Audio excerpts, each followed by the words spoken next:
오늘 청와대 국민청원 게시판에 추석 연휴를 없애거나 이동을 금지해달라는 청원이 3건이나 올라왔다고 합니다.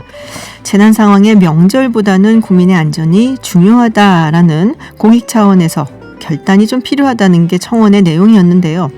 아직까지 정부는 이동 제한에 대해 전혀 검토한 적이 없다는 입장입니다. 다만 앞으로 확진자 수에 따라 달라지지 않을까 싶은 생각도 드는데요. 추석이 한 달 앞으로 다가왔습니다.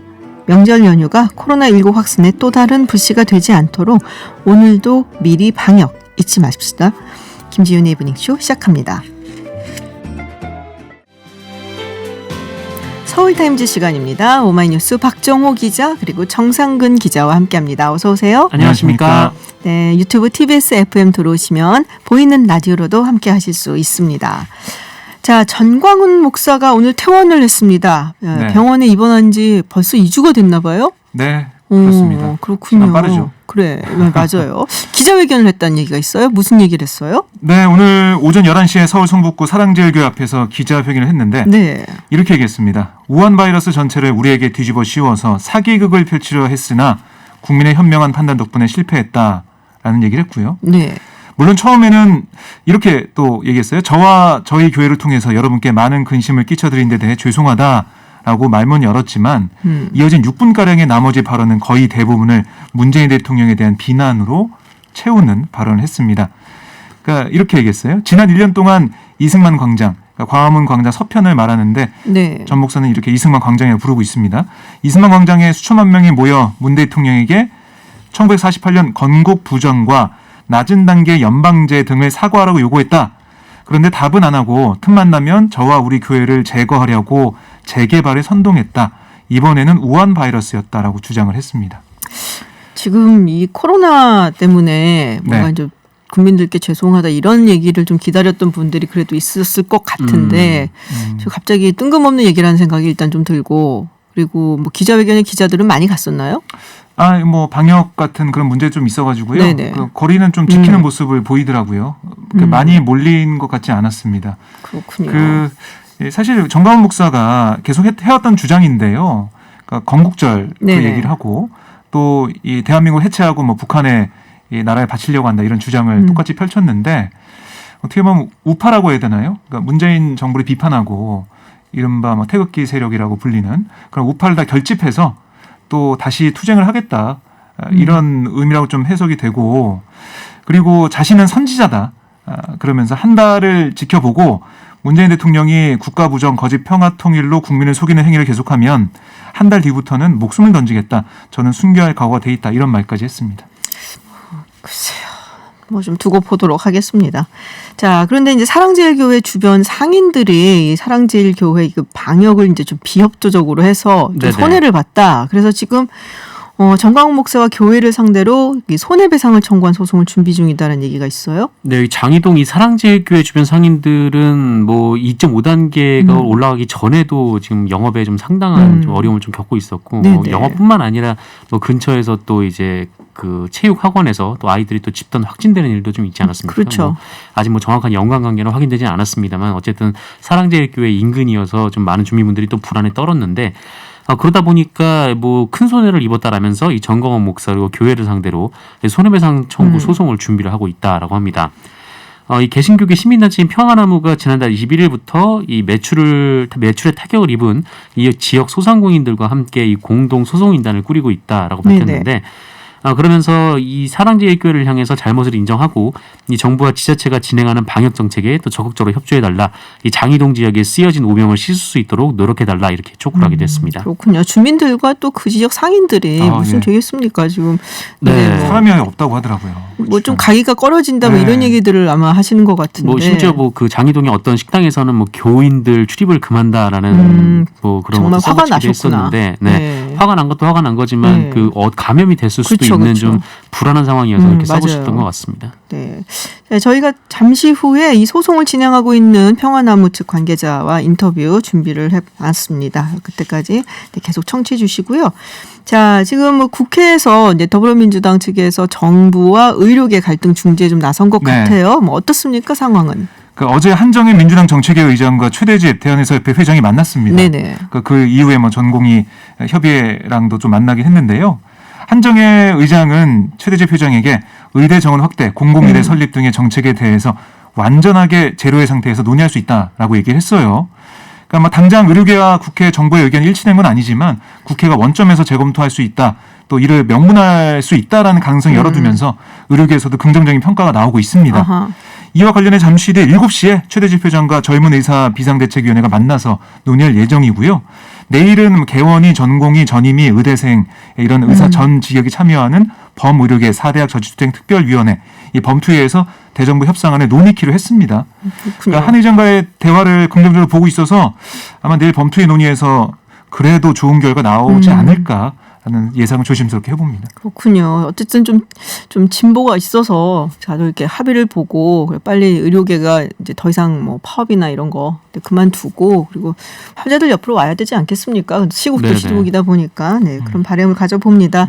자, 근데 의사협회가 SNS에 올린 뭐 정부 정책 반대 홍보 메시지가 조금은 문제가 되고 있다라는 얘기가 있어요. 어떤 걸 올렸어요? 이 대한의사협회 산하기관인 의료정책연구소라는 네네. 곳이 SNS에 좀 공공의대와 기존 의대를 좀 비교하는 그 내용의 홍보물을 올렸는데, 그러니까 의사 파업을 반대하시는 분들만 풀어보라 이렇게 하면서 문제를 쭉 냈어요. 근데 이 첫 번째 문제부터 좀 논란이 됐는데, 이 당신의 생사를 판가름지을 중요한 진단을 받아야 할 때 의사를 고를 수 있다면 둘 중 누구를 선택하겠느냐라는 질문이었는데, 이 보기 1번이 이 매년 전교 1등을 놓치지 않기 위해서 학창시절 공부에 매진한 의사이고 2번이 성적은 한참 모자르지만 의사가 되고 싶어서 추천제로 입학한 공공의대 의사 이렇게 나와 있었습니다.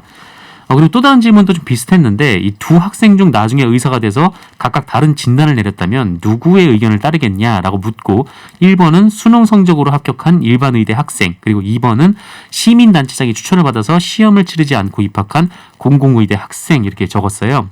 그래서 이거를 두고 지금 SNS에서 비판 여론이 굉장히 거센데 일단 뭐 전혀 설득력이 없다 뭐 이런 측이 하나가 있고 그리고 두 번째는 가짜 뉴스를 토대로 홍보물을 만들었다. 라는 데 있습니다. 그러니까 뭐 시민단체가 의사 학생을 좀 추천하는 이런 것들은 뭐 지금 안에서는 뭐 거론되지 않고 있는 건데 정부가 이제 사실이 아니다라고 밝혔음에도 불구하고 계속 이 문제를 거론하고 있다라는 거고 그리고 무엇보다 이 수능 성적으로 모든 실력을 얘기를 하고 있는 의사들의 엘리트주의를 좀 비판하는 좀 그런 지적도 나오고 있습니다. 실력이 좋은 의사한테 받고 싶죠. 그리고 더불어 이제 환자한테 잘해주면 그럼 제일 좋은 게 사실 뭐 너무 단순한 대답이고 근데 이건 사실 보건복지부에서 블로그에 자기들이 올려갖고 지금 사실 논란이 된 거잖아요. 시민단체에서 지금 2배수 3배수로 추천을 한다는 얘기가 보건복지부의 블로그에 올라갔었던 거기 때문에 지금 그 부분에 대해서는 보건복지부가 자기네들 송구하다라는 얘기를 뭐 하고는 있습니다. 지금 뭐 법률안 자체는 들어가 있지는 않지만 네네. 그래서 이제 논란이 자꾸 나오는데 공공의대 대학원생을 뽑는데 설마 시험 안 보고 뽑겠어요? 아무리 그래도 그거는 말은 안 되는 얘기 같은데요. 네, 그럴 일은 없었으면 합니다. 네, 없겠죠. 자, 그리고 오늘 이용구 대법관 후보자 청문회가 있었습니다. 어떤 얘기들이 나왔나요? 네, 무슨 도덕성 문제, 뭐 자질 문제 이런 것들이 거론됐는데 도덕성 문제 관련해서는 2005년에 거주하지 않는 장인 집의 주소지를 등록을 했었던 걸 인정하냐라고 통합당 죄송합니다. 국민의힘. 네. 이름이 바뀌었군요. 바뀌었습니다. 언제부터 바뀐 거예요? 정확히? 오늘 오후에 바뀌었습니다. 보통 이런 거 자정을 기해서 바뀌지 않나요? 헷갈리게 오늘 오후에. 선관위에서 바꿨다라고 통보가 나오면 그 자리에서 바로 중앙선관위에서 공고가 나왔기 때문에. 이게 선관위가 밤중에 하진 않죠. 그렇죠. 네, 국민의힘. 일과 시간 중에. 그래서 국민의힘의 전주혜 의원이 이런 질문하자 이용구 대법관 후보자가 그렇다라고 인정했어요. 그리고 2002년부터 2005년 사이 주택 매매 과정에서 다운 계약서를 세 차례 작성했냐 이런 또 질문에 다운 계약서 작성을 의식하면서 했는지는 모르겠지만 세무서에 저렇게 신고되어 있는 것은 맞다. 뭐 이번 인사청문회 과정에서 위원들의 지적에 답변하면서 도덕성의 부족함이 있었다는 생각을 했다라고 털어놨습니다. 결국 또 부동산 얘기가 나오네. 관사를 이용해서 재테크를 했다는 건 뭐예요? 관사 이용한 재테크 문제를 또 지적을 했는데요. 네네. 거기에 대해서는 꼭 재테크를 하기 위해서 그런 건 아니다. 관사를 이용하는 과정에서 뭐 있었던 일이 있었지만 재테크를 위해서 일부러 뭐 관사를 이용한 건 아니다라는 라는 답을 하면서 돈은 좀 많이 버셨더라고요. 그래도 얘기를 했고요. 네. 대법관 중에 우리법연구회 출신이 많아 편향됐다는 지적에 대해서는 우리법연구회가 특정 성향의 모임이 아니다라는 생각한다고 얘기를 했고 특정 성향의 사람들이 대법원을 구성했다는데 동의할 수 없다라고 얘기를 했습니다. 그 사법부에 대한 신뢰도가 크게 떨어졌다 이런 지적에 대해서는 신뢰도가 많이 떨어졌고 힘과 권위도 많이 떨어졌다 이렇게 얘기를 했고요. 사법부 신뢰 저하는 정관 예우, 사법행정 문제 등으로 재판이 독립적으로 진행되지 않았다는 것에 대한 불신이다. 그러니까 새로운 시스템을 만들어야 한다. 이렇게 답을 했습니다. 자, 그리고 추미애 법무부 장관 아들의 휴가 관련 이야기 지금 국민의힘 네, 신원식 의원이 이 녹취록을 이야기를 했습니다. 공개를 했는데 이 녹취록이 신원식 의원 측과 그리고 그 뭐라고 해야 되죠? 추미애 장관 아들이 복무했던 이 군 부대 이제 그 간부들과의 녹취였던 거죠. 통화 내용이었던 거죠. 어떤 내용이었나요? 그러니까 이 추미애 장관 아들 서모 씨가 근무했던 부대의 지원장교 A 대위 그리고 이제 서모 씨의 휴가 승인권자였던 이 B 전 중령 이렇게 두 사람과 이 신원식 의원 측이 통화를 한 내용인데 지난달 30일 이루어진 통화라고 하고요. 이 통화에서 그 A 대위가 그 지원장교가 당시 추미애 의원 보좌관으로부터 이 서모 일병의 병가가 연장될 수 있는지 문의하는 전화가 왔다 이렇게 얘기를 했다라고 했고.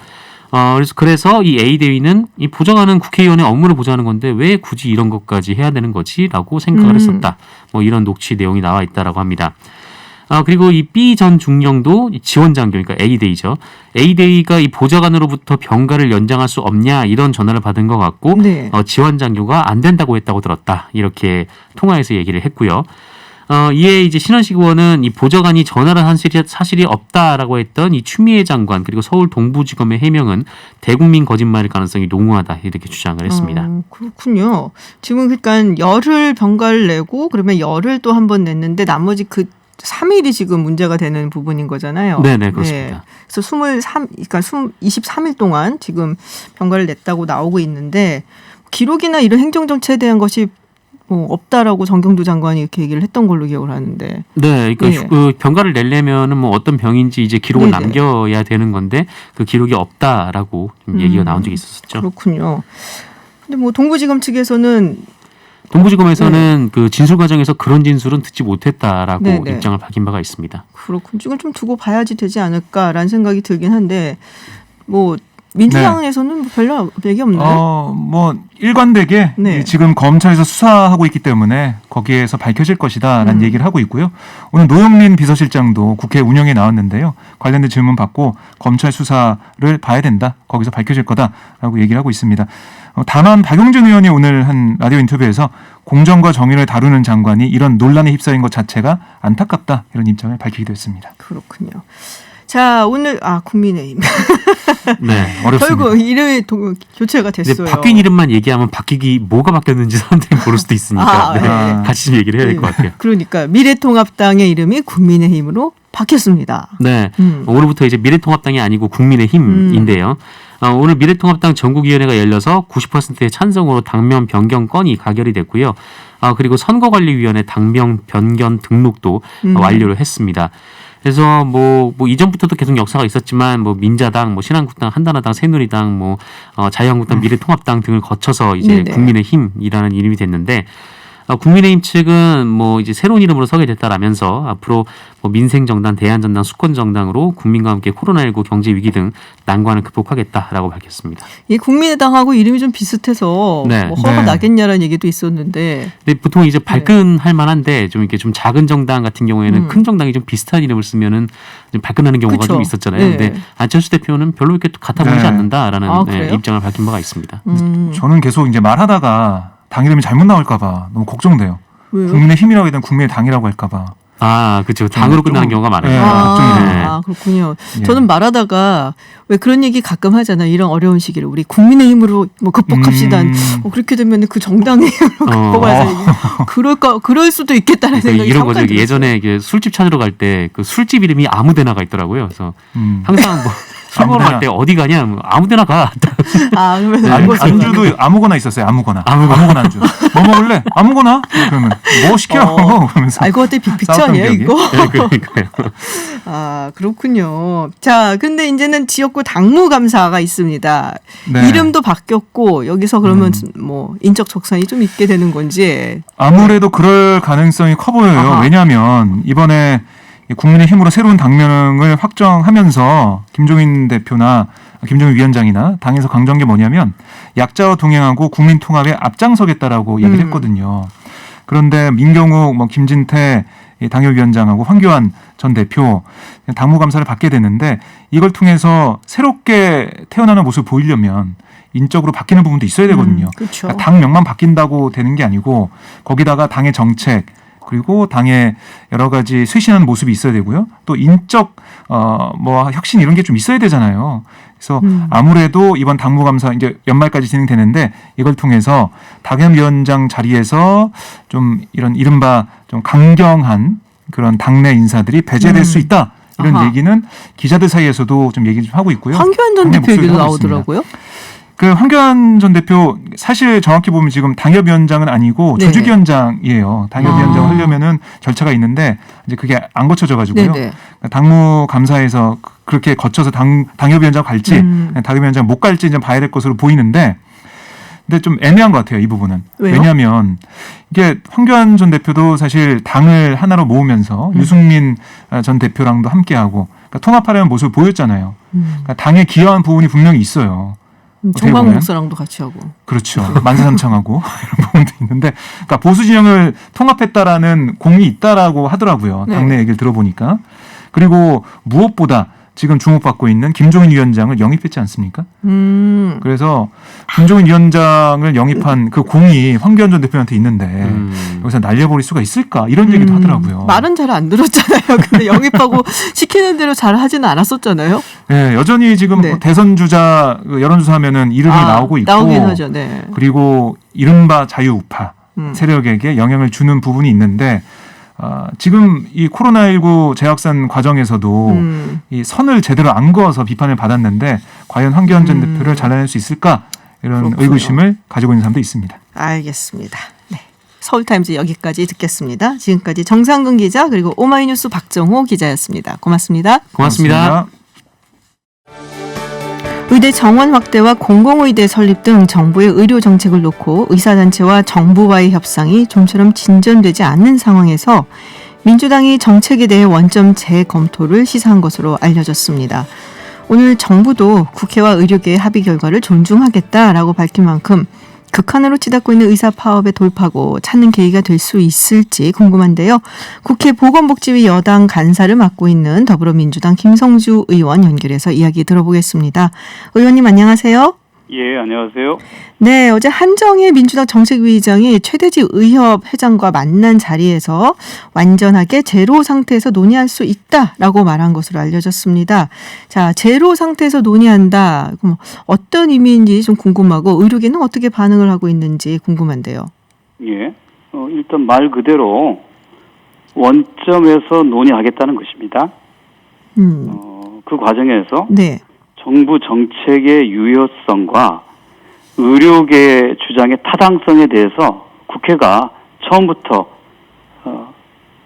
놓고 다시 논의하겠다는 뜻입니다. 처음부터 놓고 논의를 하겠다. 그러면은 뭐 정원 확대, 공공의대 설립 문제 이 전부 다 그러면은 원점으로 돌아가서 철회를 할 수도 있다라는 얘기인가요? 정부의 정책 발표와 네. 국회의 입법은 별개입니다. 정부는 정부가 스스로 할 수 있는 정책을 결정해서 발표하고 시행할 수가 있어요. 네. 그 중에 단지 국회 입법을 거쳐야 되는 문제는 정부가 어떤 정책을 갖고 있다고 하더라도 국회 논의 과정에서 처음부터 원점에서 다시 논의해서 결정하는 것입니다. 그게 바로 입법부의 역할이고 민주주의입니다. 그러면은 어떤 문제가 그러면 국회에서 민주당이 논의를 하고 그럼 정부가 하는 정책에 대해서 글쎄요, 입법부 견제의 기능을 발휘할 수 있다라고 보시는지 어떤 부분인가요, 정확히? 그 현재 정부가 발표한 여러 가지 공공의료 강화를 위한 정책 네. 중에 그래서 국립공공보건의료대학원 설립은 법에 의해서만 할 수 있는 것입니다. 네. 이 법안은 저도 대표 발의했고요. 네네. 이거는 국회 상임위에 현재 회부돼 있는 상태이고 본격적으로 논의가 시작된다면 공청회부터 시작해서 다양한 서로 다른 의견을 갖고 있는 전문가와 이해관계자 또는 뭐 시민단체 등의 의견을 들어서 심의해 나가게 됩니다. 그러면 이 공공의대라고 우리가 보통 얘기하는 국립공공의료대학원 설립에 관한 것은 의회 법안을 거쳐야 되는 것이니까 이 부분에 대해서는 어떤 식으로 할지 구체적으로 논의를 시작을 하겠다라는 말씀이시고, 그러면 의대 정원 확대 부분에 대해서 사실은 의료계가 더 민감하게 반응을 하는 것 같은데 이 부분은 어떤 건가요? 그러면 그거는 이제 정부의 정책으로 추진하는 거니까. 네. 그거는 정부와 의료계가 대화를 나누면 되는 것이죠. 그렇다면은 이제 더불어민주당 측에서 뭐랄까 이제 그 협상을 좀 그 의사 단체와 하겠다는 부분은 공공의대 부분이네요. 그렇습니다. 그러니까 입법을 통해서 네. 실현되는 정책에 대해서는 완전히 열어놓고 그러니까 원점에서 처음부터 다시 출발하겠다는 것입니다. 그렇군요. 그러면은 이거를 명문화해달라고 의사 단체에서 요구를 하고 있는데 그 부분도 열려 있는 겁니까? 한번 생각을 해보십시오. 옛날에는 네. 어떤 대화를 나눌 때 밀실에서 아무도 없는 상태에서 당사자들끼리 이야기하기 때문에 나중에 끝나고 난 다음에 상대가 우린 그런 약속한 적 없어 이렇게 얘기할 수 있잖아요. 그때는 문서를 작성하고 사인할 수 있어요. 근데 지금은 협상과 대화가 끝나자마자 바로 실시간으로 언론에 공개합니다. 인터넷 통해서 모든 국민들이 다 알고 있어요. 근데 그걸 이 디지털 시대에 서로 문서를 작성하고 사인한다는 게 그냥 형식적인 행위일 따름이죠. 중요한 것은 신뢰죠.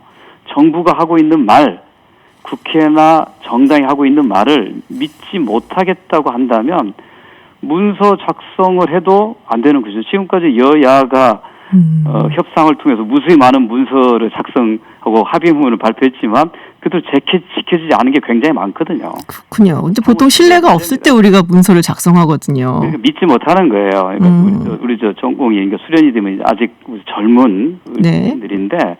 정부를 믿지 못하는 거죠. 그래서 신뢰를 그러면은 의원님께서는 이제 뭐 더불어민주당과 의사단체가 뭐 신뢰를 가지고 이걸 진행을 할 수 있다라고 보시는 거군요. 그러니까 명분화를 할 필요가 없다. 그렇습니다. 뭐 그 정당이 또는 국회가 그거를 충분하게 보장하겠다. 네. 이런 뜻입니다. 오늘 의원님께서 공공의대 관련해서 입장문을 발표를 하셨어요. 어떤 얘기를 발표를 하셨는지 조금 알려주시겠어요? 네.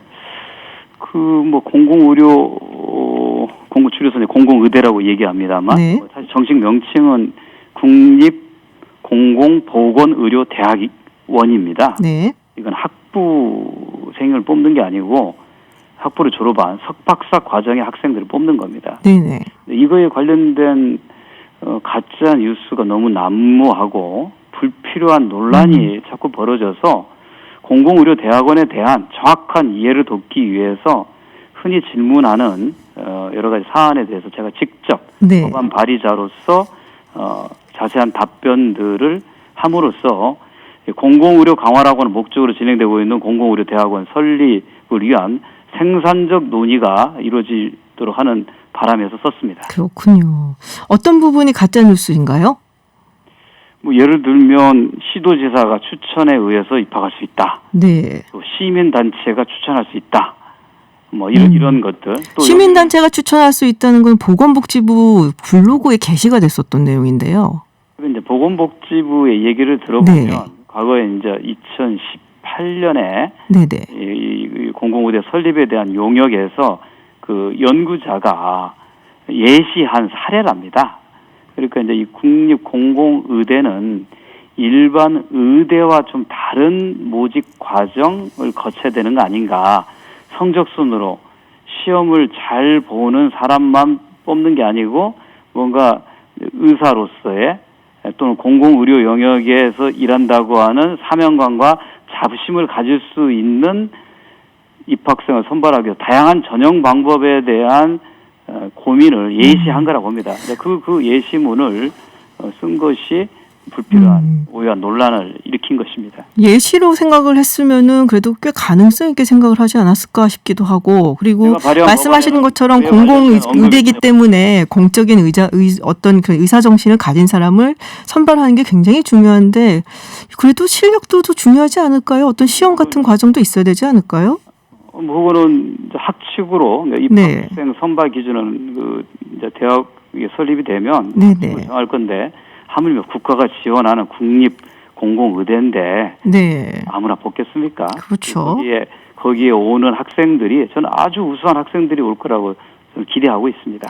그런 얘기도 있더라고요. 이게 의무 복무 기간이 있지 않습니까? 10년으로 지금 그 지역에서 한다고 정해놨는데, 이게 뭐 인턴이나 레지던트를 하는 걸 합하면 거의 뭐 5년 이상 걸리는 경우가 많은데요. 그럼 거기서 빼면은 뭐 한 5년 남은 건데요. 그 결국 10년이라고 보기 힘들다고 하던데. 제가 낸 법안에는 10년은 너무 짧지 않냐는 생각에서 그 군 복무 기간과 그다음에 이 수련이 과정들은 제외하려고 하고요. 다만 복지부 장관 등이 지정하는 공공의료기관에서 수련할 경우에 그걸 한 반절 정도, 그러니까 뭐 한 2.5년 정도 되는 거죠. 그 정도 포함시키는 것을 법안에 담았습니다. 지금 법안에는 그러면은 그 수련의 기간 그리고 군복무 기간은 치지 않는다. 제어하겠다는 거죠. 근데 가급적이면 10년의 의무 복무 기간을 끝나고 난 다음에도 공공의료기관에서 공공의료 인력으로 일하도록 하는 게 이 법안의 제정의 취지입니다. 뭐 예를 들면 지방의 의료원, 그다음에 뭐 보건소, 또 보건복지부나 질본청의 역학 전문가 또는 보건정책 전문가, 이렇게 계속 국민들의 공중보건 영역에서 일하도록 하는 것이 저희의 목표입니다. 지금 법안에 들어가 있지는 않지만 그걸 부분을 수정을 하신다는 말씀이신 거죠? 법안에 이미 포함되어 있습니다. 아니 그 수련의 과정이랑 군복무 기간을 빼는 부분 이미 들어가 있나요? 그것도 법안에 포함되어 있습니다. 법안에 포함되어 있다. 자, 근데 이제 그런 내용이 있더라고요. 제가 의원님 내신 법안을 봤는데, 의무복무 의사를 보건복지부 장관이 직접 배치하면 선발 지역과 다른 곳에서 복무가 가능하다라는 부분도 있더라고요. 이거는 왜 들어가 있는 건가요? 예를 들어서 입학생을 잘 교육해서 졸업을 했어요. 어디다 배치할 거란 문제가 있잖아요. 근데 본인이 희망하는 지역이 있을 거 아니에요. 예를 들어서 전라북도에서 나는 일하고 싶다. 내가 고향이 전라북도인가. 근데 전라북도는 이미 필수 의료 의사 인력이 찼어요. 근데 경상남도에서 부족하다고 경상남도 지사가 요청했어요. 그럴 경우는 보건복지부 장관이 시도지와 협의해서 그런 취약 지역으로 보낼 수 있다, 이런 뜻입니다. 취약 지역 내에서만 움직이는 것이다. 그렇습니다. 뭐 그러니까 그런 루머가 있더라고요. 또 서울로 올라온다, 뭐 이런 얘기. 정말 저는 가짜 뉴스군요. 그러면 그거는 보면서 참 답답한데요. 아까 제가 말씀드렸지만 우리나라는 상당히 의료 선진국입니다. 그러나 지역별 격차, 계층별 격차가 아주 심각합니다. 지방 의료원에 수술 의사가 없어서 수술을 받을 수가 없습니다. 그럼 어떡합니까? 결국 KTX 타고 서울로 가는 거잖아요.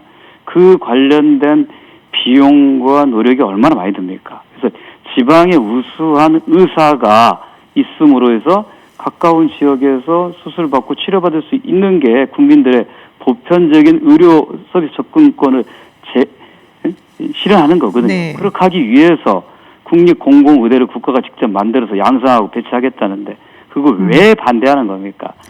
서울의 의과대학을 나온 이 졸업생들이 지방으로 안 내려가지 않습니까? 심지어 지방의 의대를 나온 분들도 반절이 서울 출신입니다. 끝나고 다시 서울로 갑니다. 서울은 의료 서비스 조건이 세계 최고겠죠. 그러나 지방은 병원이 없어서 의사가 없어서 응급 환자가 살 길을 놓치거나 치료받고 싶어도 수술받고 싶어도 할 수 없는 이 네. 균형을 해소하자는 게 네, 의원님 우려 강하고, 그 얘기는 사실 굉장히 많은 분들이 공감하고 계세요. 잘 알고 있는데. 근데 왜 네, 반대하는 걸까요? 저는 반대 안 합니다. 네, 근데 일부 의료단체가 반대하는 네네. 얘기하는 겁니다. 근데 그 공공의대 이미 설립 부지도 보상이 44%나 완료가 됐다라는 얘기가 5월에 전북일보에 났더라고요. 남원 예. 쪽에 났다 그러고. 예. 근데 또 약간 오늘 약간은 좀 뭐랄까요? 이런 뉴스가 있어요. 지금 전북도의회에서 지금 더불어민주당 원내 부대표를 맡고 계시는 분이 전북도의회 부대표신 것 같아요.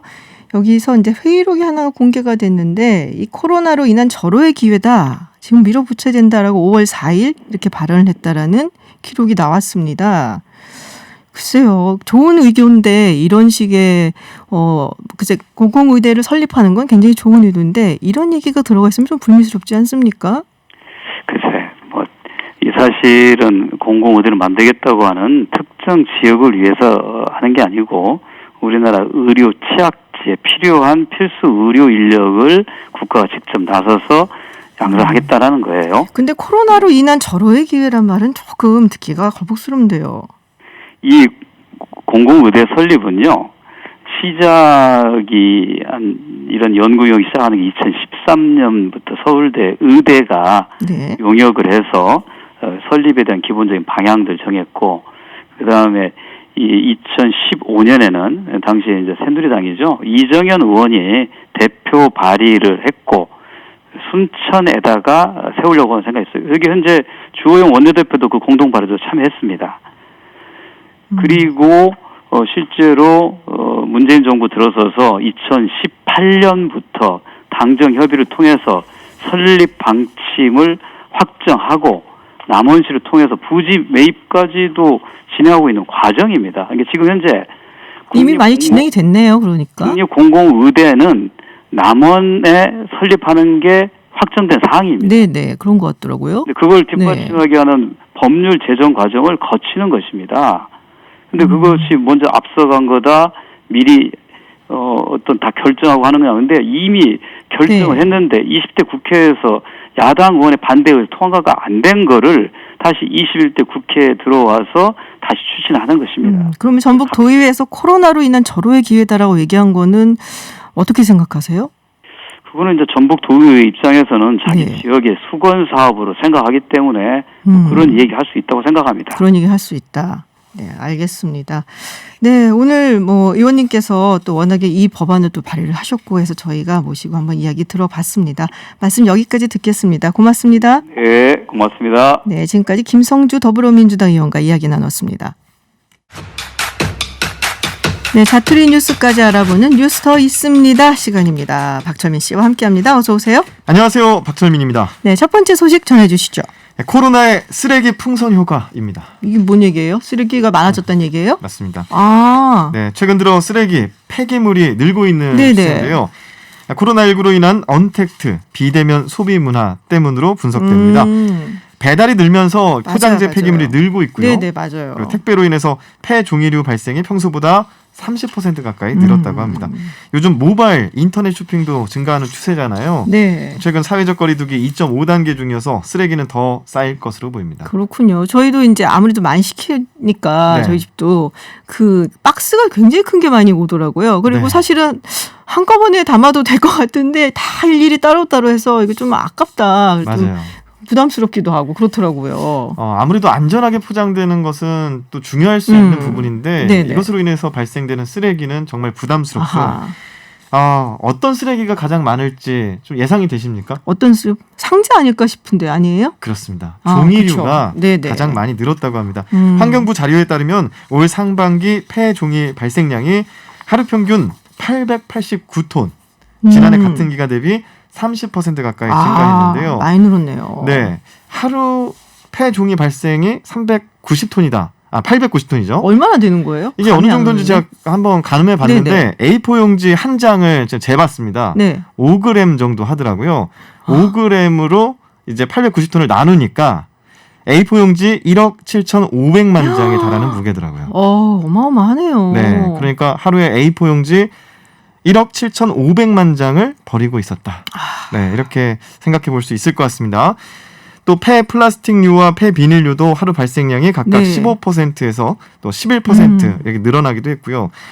특히 또 지난 4월 총선 때 투표장에 비닐 장갑 나오지 맞아요. 않았습니까? 네네. 5,800만 장 가량이 사용됐다고 합니다. 오. 예, 4월 배출량이 그래서 지난해보다 15% 늘었고요. 네네. 올해 상반기 평균치를 웃돌았고 카페에서도 원래는 이제 사용을 불가하게 금지했었는데 일회용품 사용 또 다시 맞아요. 할 수 있게 했잖아요. 네네. 네, 코로나 때문에 이런 것도 허용을 해줬는데 한몫하게 됐고요. 네, 지난 2월에 코로나19 위기 경보가 심각으로 올라가면서 3월부터 카페 내부에서도 그렇군요. 일회용품 사용하고 있죠. 자, 이렇게 쓰레기가 많이 늘면 이거 처리는 어떻게 되나요? 네, 제가 지금 언급한 자료들이 네. 사실 공공시설 처리량입니다.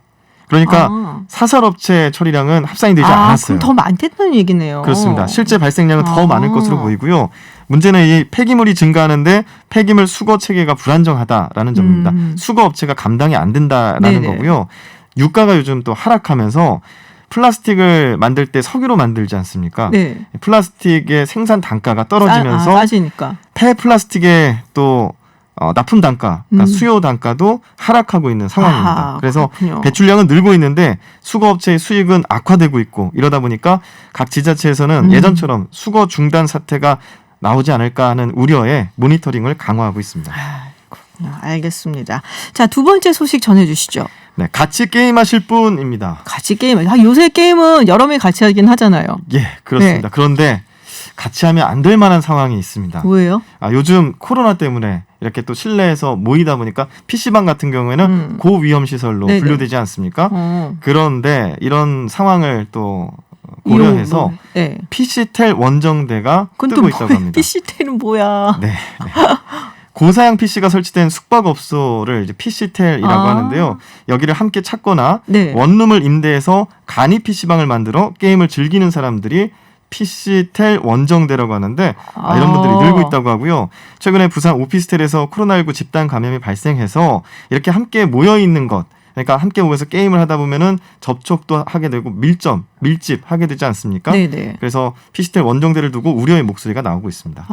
이게 참 어떻게 좀 모이면 안 되는 건데 이게 뭐 모르는 사람들도 하는 건가요? 친구들끼리만 모이는 건가요? 모르는 사람도 가능합니다. 진짜요? 그러면 정말 위험할 수 있는데. 이 방법을 제가 네. 확인을 봤는데요. SNS에 오픈 채팅방이라고 있습니다. 네네. 검색을 하면 네. 뭐 PC방, 게임 이런 식으로 검색어를 누르면 수도권에서부터 부산이나 전주 등 지방까지 전국의 PC텔 원정대를 찾는 글들을 쉽게 찾을 수가 있습니다. 그래요? PC텔이 아까 말씀드렸다시피 PC방과 모텔의 합성어인데 네. 고사양의 PC가 설치된 숙박업소를 뜻하고 게임텔이라고도 부릅니다. 이게 아무래도 단가가 예약 가격이 높다 보니까 게이머들끼리 십시일반으로 돈을 모아서 원정대를 꾸리는 그런 방식인 거죠. 아까 원룸 얘기도 하셨잖아요. 예. 그 원룸에도 모이는 거예요? 그렇습니다. 원룸에 컴퓨터를 임대해서 저렴한 가격으로 네. 같이 게임을 하는 건데 20시간에 10,000원 정도 이 정도 안팎의 이용료만 내면 무제한으로 간이 PC방을 이용하게끔 그래요? 해주겠다 하는 그런 글들도 오픈 채팅방에서 확인할 수가 있었습니다. 오. 다른 온라인 커뮤니티에서는 서울 경기 지역 사시는 분들 신촌 원룸 임대해서 게임할 사람 있느냐 하면서 모집글이 올라오기도 했습니다. 이게 근데 뭐 PC방이나 비슷한 것 같은데 역시 위험한 것 같은데 안 해야 되지 않을까 싶네요. 그렇습니다. 일각에서는 PC텔도 PC방과 다르지 않다면서 자칫 코로나19 방역의 사각지대가 될 수 있다는 우려의 목소리가 나오고 있습니다. 밀폐된 공간에서 메신저 앱을 이용해서 만난 불특정 다수의 사람들이 모이기 네네. 때문에 감염 위험이 있는 거죠. PC방 업주들도 여러 사람들이 모이는 PC텔은 되고 PC방은 안 되는 이유를 모르겠다면서 성토하고 있습니다. 그렇군요. 자, 다음 소식 전해주시죠. 네. 이젠 슈퍼스타 펭수입니다. 펭수. 네. 이미 슈퍼스타죠. 그렇죠. 예전부터 슈퍼스타였어요. 네. 펭수 모르는 분들 거의 없을 텐데요. 네. 지난해 3월에 펭수가 데뷔했죠. EBS 네. 유튜브 채널 자이언트 팽TV를 통해서 데뷔했는데 슈퍼스타가 되기 위해서 남극에서 헤엄쳐 왔다고 했는데 이미 슈퍼스타가 됐죠. 그 꿈을 이뤘다고 해도 과언이 그렇죠. 아닙니다. 자, 펭수가 최근 9개월 사이 얼마 정도 벌었을까요? 9개월 사이에 얼마 벌었냐? 네. 글쎄요. 뭐 가늠이 안 되시죠? 굉장히 많이 벌었을 것 같은데. 네, 자그마치 100억 원이라고 합니다. 100억 원. 네, 매출액이고요. 지난 7월까지 네. 광고 모델하고 또 협찬 수익으로 28억 3천만 원을 벌었고 이미지 상표권 등의 판매 수익으로 14억 정도를 벌었고요. 라이선스 상품 매출로 58억 원 정도를 벌어서 100억 원이 되었습니다. 근데 이게 이제 굿즈인 거잖아요. 사실은 너튜브나 이런 데로 해갖고서는 EBS에서 굉장히 많이 벌었을 것 같은데요. 그 수익도 지금 합산이 됐는지 모르겠습니다. 그 수익 안 들어온 것 같은데요. 예. 그거 어마어마할 것 같은데 그거는. 네. 근데 이거는 사실 팽수의 개인기인데 물론 이제 뭐 방송국에서도 했지만 팽수가 얼마 가져갔어요. 그래서 이게 100억을 다 가져가면 좋겠지만 네. 출연료는 비밀입니다. 이런 거 팽수의 비밀하고. 정체도 비밀이듯이. 네네. 네. 수익이 이제 여러 분배가 네네. 되는데 EBS가 가져가고요. 네. 팽수의 연기자가 가져가고 기획사가 이렇게 기획사. 가져갑니다. 수익 배분 내역은 모두 비밀에 붙여졌고요. 팽수 연기자가 사실은 EBS 직원이 아니라 그쵸. 프리랜서 출연자로 알려져 있잖아요. 네. 고정 급여가 아닌 프로그램 출연 계약에 따라서 해당 출연료를 받은 것으로 밝혀졌습니다. 해당 출연료? 이거 런닝 개런티로 받아야 되는데. 쉽네요. 네. 알겠습니다. 네, 자투리 뉴스 알아보는 뉴스 더 있습니다. 여기까지 하겠습니다. 박철민 씨와 함께했습니다. 고맙습니다. 고맙습니다. 네, 잠시 후 3부에서는 오늘 오후 사랑제일교회 인근 장위 전통시장 상인회가 이 사랑제일교회를 상대로 손해배상 청구 소송을 한다고 하는데요. 어떻게 된 일인지 평화나무 신기정 사무총장 연결해서 이야기 들어보겠습니다. 저는 잠시 후 7시 김지은의 픽으로 돌아오겠습니다.